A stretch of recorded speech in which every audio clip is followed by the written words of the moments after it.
his leg doesn't go across Ronaldo. It doesn't interfere with him. He pokes the ball away from Ronaldo's run there.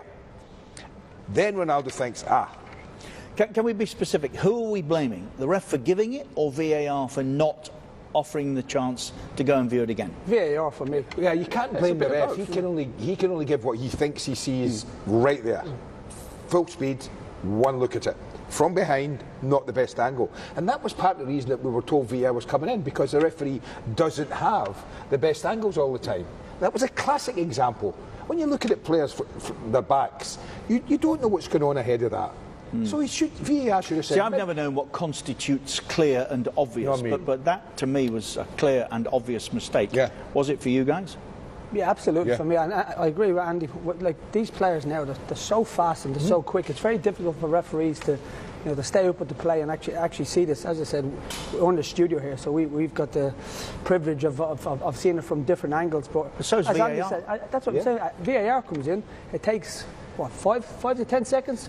Speak to the referee. No penalty. Well, they must have looked at it, I imagine. I mean, I think John Broder was saying in commentary that he didn't get any indication that there was a review, but surely there has to be. Must have looked at it. You could see the players asking him to go and look at it, or at least check it on VAR. I think that's a frustrating thing for players where we're in such a big competition with the whole world watching. If there's a time to really go and use it and facilitate what we've got in play, go and use it.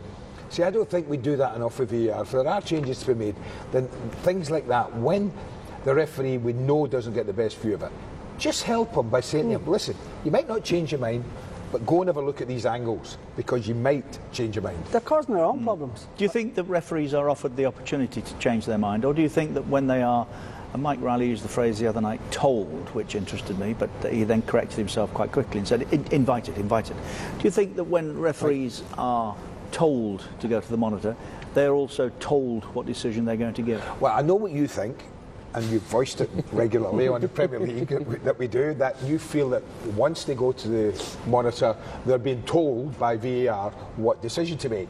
I'd like to think in a tournament like this, when they're invited to go to the monitor, they still make up their own minds. I'd like to think so, but I don't know. I think Mike Dean will look at that and he'll think that's a penalty.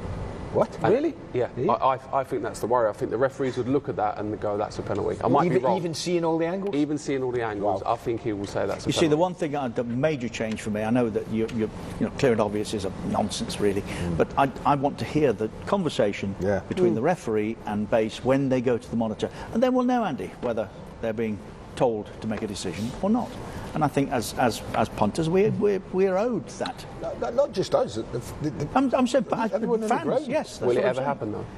I might seem to think the other night it will. I think it will. Arsene Wenger's a big fan, and we know he's technical director, I think. It is a bit like dragging and kicking to resist it for some reason, aren't they? But I think it'll come through in the end. But when you've got the VAR there, take the opportunity, use it properly. That wasn't used properly today, and that's why everybody gets annoyed. The fans get annoyed. Us as pundits, we get annoyed because it's there. Just go and have a look.